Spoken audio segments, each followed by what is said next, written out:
Hello guys, welcome back to A to Z internet marketing. Guys, इस video में बात करने वाले हैं एड ऑक्शंस के बारे में, मेटा के एड ऑक्शंस के बारे में। ऑक्शंस मतलब क्या होता है गाइस? नीलामी, राइट? तो एड्स की नीलामी होती है। क्यों करनी पड़ती है नीलामी? बिकॉज बहुत सारे एडवर्टाइजर सेम चीज के लिए, सेम प्रोडक्ट टाइप के लिए एडवर्टाइज करते हैं ना। तो हम देखेंगे भी बहुत सारे एडवर्टाइजर्स मिलते हैं गाइस, ठीक है। तो ऐसा होता है तब मेटा को डिसाइड करना पड़ता है कि किनका एड क्वालिटी या किनका इनपुट, कौन सा एडवर्टाइजर का इनपुट कितना बढ़िया है, उसके आधार पे वो जजमेंट करके चीजों को फाइनलाइज करते हैं, ठीक है। अब फाइनलाइज करते हैं सब तो सही है, बट चीजें धरातल पे यानी कि चीजें बेस लेवल पे काम कैसे करने वाली है, यहां पे क्या है कि आप देख सकते हो एड ऑक्शंस के बारे में इन्होंने बताया है, एड सेटअप के का और आफ्टर लॉन्च का, ठीक है। देखो क्या होता है कि आपने जो सेटिंग लगाई, ठीक है, आपने ऑडियंस बनाया, एड बनाई, क्रिएटिव्स बनाया, ठीक है, उनमें टेक्स्ट वगैरह लिखे, ठीक है, एड की जो टेक्स्ट वगैरह होती है वो सारी चीजें लिख दी। अब सेटअप तो हो गया, लेकिन लॉन्च करने के बाद का जो प्रोसेस होता है वही तो इवोल्यूशन का प्रोसेस होता है ना। वहां पे इवोल्यूट करते हैं आपके डेटा को कि किनको दिखाना है, वहां पे कितने एडवर्टाइजर्स हैं, आपका जो ओवरऑल है एसेट्स की क्वालिटी, अकाउंट का कंडीशन, अकाउंट की हिस्ट्री कैसी है, क्या आपने प्रीवियसली ऐड वगैरह रन किया हुआ है, वहां पे अकाउंट हिस्ट्री भी थोड़ा सा वो इंपॉर्टेंट हो जाता है गाइस, ठीक है। तो आप कितने अच्छे एडवर्टाइजर हो ये भी मैंने देखा है कि वर्कआउट बिल्कुल होता है यहाँ पे, ठीक है। तो how does the Meta ad auction work, ठीक। यहां पे आप देख सकते हो every time there is a chance to show your ads to someone in your audience across Meta platform such as Facebook and Instagram and Messenger, ठीक है। 3 platform से हमारी एडवर्टीजमेंट रन होती है, राइट। बट मेजरली हम Facebook और Instagram पे करते हैं, बट हम समटाइम्स मैसेंजर पे भी करते हैं, right. So it enters and ad auctions लगाने के साथ ही एड ऑक्शन में ये इंटर हो जाती है आपकी एड डिटरमिन। ये उसके बाद डिटर्मिनेशन होता है कि कौन देखने वाला है आपके ऐड को। The goal of an auction is to simple to pair your ad with people in your audience who are most likely to be interested, because Meta के पास कहीं ना कहीं इंफॉर्मेशन तो रहती है ना गाइस। कि for example if I have the restaurant, मेरा कोई रेस्टोरेंट है और मैं रेस्टोरेंट को फॉर एग्जाम्पल यहाँ पे मेरा नाम है रेस्टोरेंट का ए और मेरा कोई एरिया है फॉर एग्जांपल से दिल्ली में मैं ऐड लगाता हूँ, ठीक है। तो जब कोई बी नाम का जो एडवर्टाइजर है इसको ऐड लगाना होगा तो यहाँ पे ए का डेटा तो मेटा के पास है ना, कि कौन कौन से किस तरह के ऑडियंस इस ए के लिए काम कर रहे हैं, ठीक है। तो अब ए के लिए कौन कौन से ऑडियंस काम कर रहे हैं ये तो पता चल गया गाइस। अब बी के लिए ऑडियंस, सेम ऑडियंस को अगर दिखाया जाए तब तो बिल्कुल काम करेगा ना।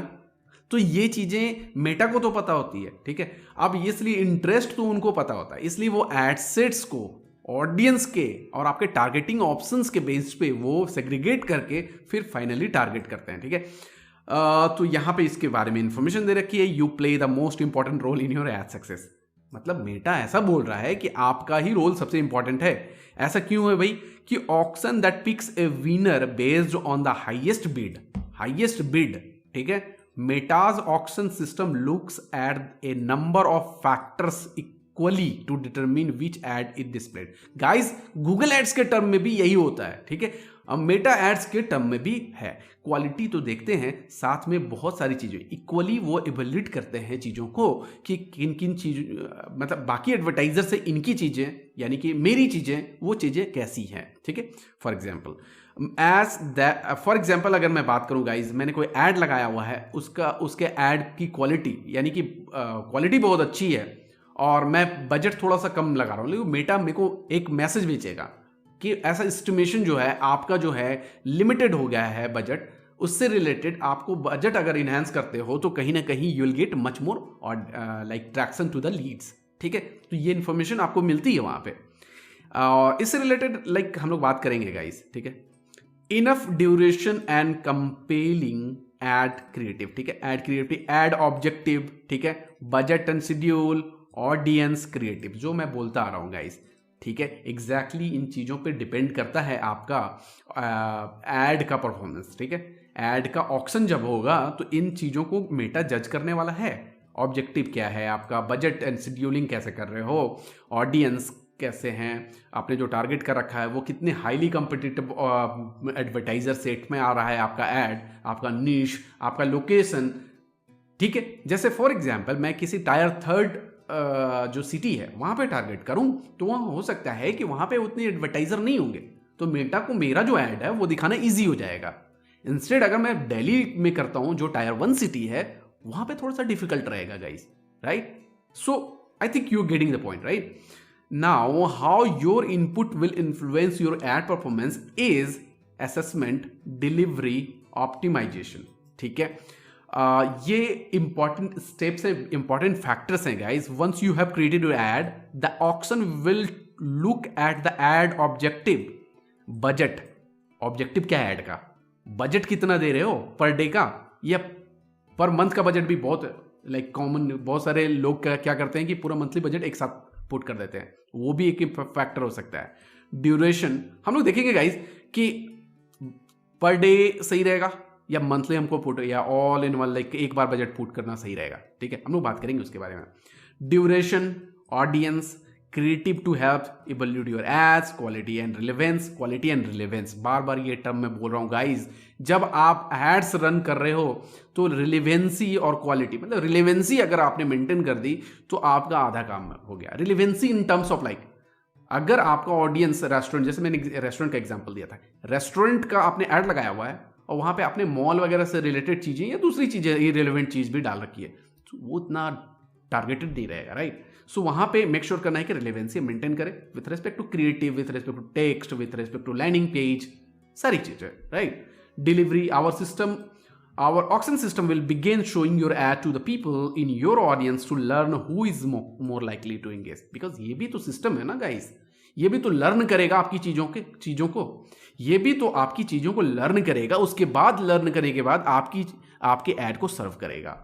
Optimisation, over time it will narrow down your audience, मतलब जहां पे जो बेवजह क्लिक्स आपको दे रहे हैं लेकिन कन्वर्ट, आपका जो ऑब्जेक्टिव है, गोल है, एडवर्टाइजर का जो गोल है, ऑब्जेक्टिव वो फुलफिल नहीं हो रहा है, केवल क्लिक्स आ रहे हैं बट कन्वर्ट नहीं हो रहा है, लीड्स नहीं आ रहे हैं, सेल्स नहीं आ रहे हैं, तो मेटा को ये पता चल रहा है कि इसका जो एडवर्टाइजर का जो गोल है वो पूरा नहीं हो रहा है। इस केस में मेटा क्या करेगा, उन लोकेशंस को कट डाउन करेगा, वो लर्न करेगा सिस्टम को और show your ad to the people who are most likely to interact. ये क्या करेगा, नैरो डाउन करेगा गाइस, नैरो डाउन करेगा, खुद ब खुद इंटरनल सिस्टम ही नैरो डाउन करेगा।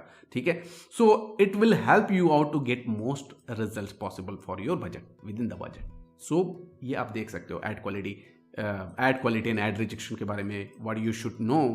एड क्वालिटी के बारे में आप यहाँ पढ़ सकते हो गाइज। एड क्वालिटी भी बहुत इंपॉर्टेंट है, जैसे कि मैंने बताया, including low quality attribution in the ads such as withholding. तो पहले वाली जो वीडियो मैंने बनाई है उस वीडियो को आप देखो, वहां पे आपको एड क्वालिटी इंप्रूवमेंट का, मतलब किस तरह की एड क्वालिटी हम इंप्रूव कर सकते हैं और रिस्ट्रिक्शंस कहाँ पे है, इससे रिलेटेड हमने बात किया था, तो उनको देख लेना। उसके बाद एड क्वालिटी आपकी थोड़ी बेहतर हो जाएगी। एड रिजेक्शन का भी पार्ट वहां पे हमने कवर अप किया था, तो उस चीज को देखना आपको जरूरी है गाइज।